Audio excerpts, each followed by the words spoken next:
welcome to Spectrum Colored Glasses. Who am I? Dr. Nico DePaz, mother of sons on the autism spectrum, PhD, BCBA, owner of a private practice supporting families of children with autism. Why am I here? To share my story in hopes that it can make someone's life just a little better. Today's topic, anticipating his needs. I recall a time when my son was starting to get early intervention, and he was nonverbal.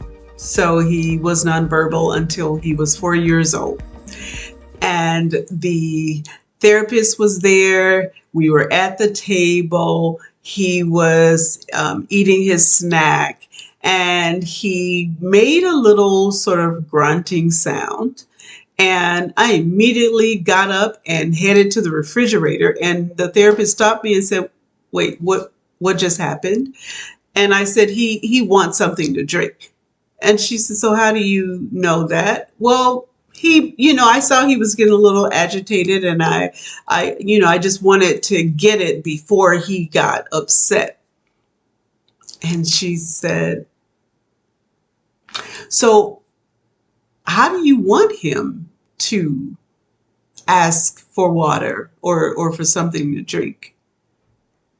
And I said, "Well, of course, I want him to talk. I want him to say, 'Mommy, may I have something to drink, please?' But he is not doing that. And so in the meantime, I just want to anticipate what he needs so we don't have to experience the meltdown." Right? That's makes sense to me. And she gently said, "I understand that. I can see you're a great mom, and I can see that you are not comfortable allowing your baby to cry, as any mother, right? And you believe that what you're doing is helping him. But here's the thing. If you anticipate his needs all the time, and you give him what he wants before he even asks, when is he going to have the opportunity to practice that? When is he going to have the opportunity to build that skill of asking? When are you going to require him to use his voice or pictures or something to ask? And so if he is not asking, it's really because you're not requiring him to. He is able to get his needs met without saying one single word. That right there, I remember that day vividly. I see the kitchen, I see him in his high chair, I see him at the table with his snack, I see me running to the refrigerator and stopping in that moment and thinking, you are absolutely right.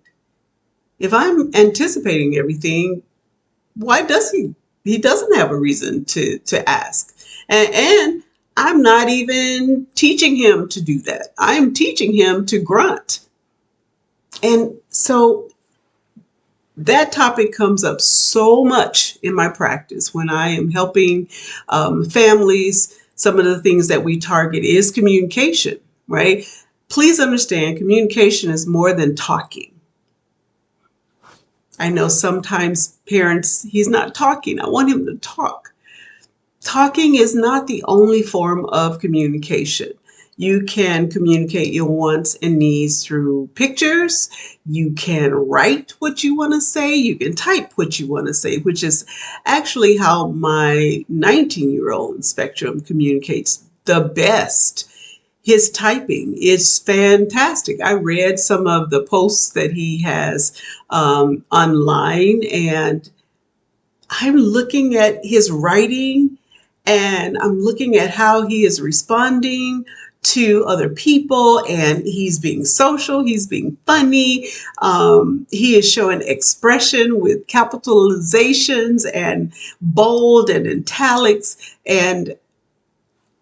but he's not going to do that with me vocally.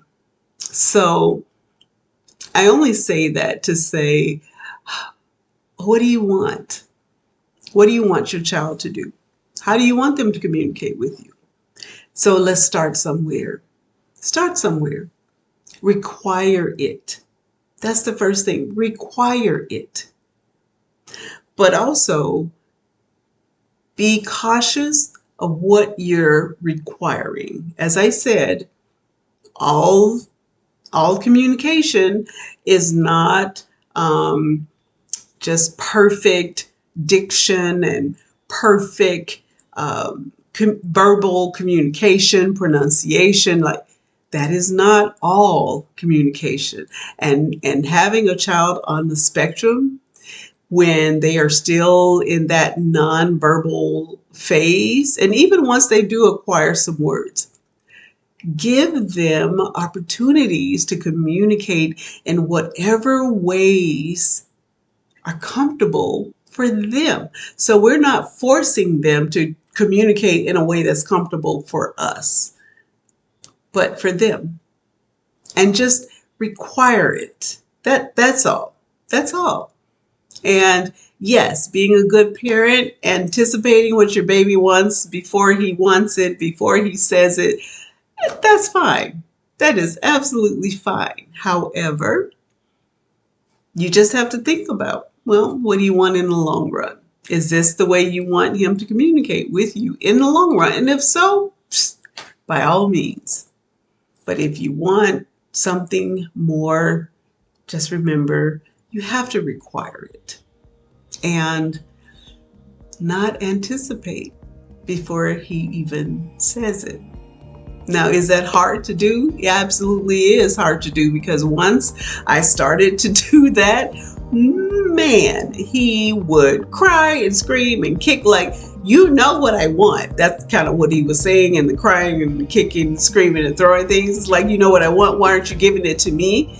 And it was because I was trying to teach him a different way to communicate to me, instead of the crying, kicking, screaming sounds, right?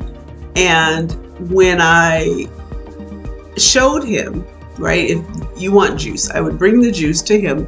Juice. Now, no, he didn't say juice. He may have said right? Because his first words weren't until he was 4. But juice. All right, very good. Or I bring some pictures. Which one do you want? This one, this one, this one. He touches this one. All right, yay, that's what you want. You see what I mean? Like, it's still communication. And so I want to share with you, parents, one, again, be kind to yourselves. I'm going to say that all the time. Be kind to yourselves, because there is a human being inside there that is communicating in the way that they know how. And if you want something different, you have to require something different. That's all. So that is it with anticipating his needs. See you next time.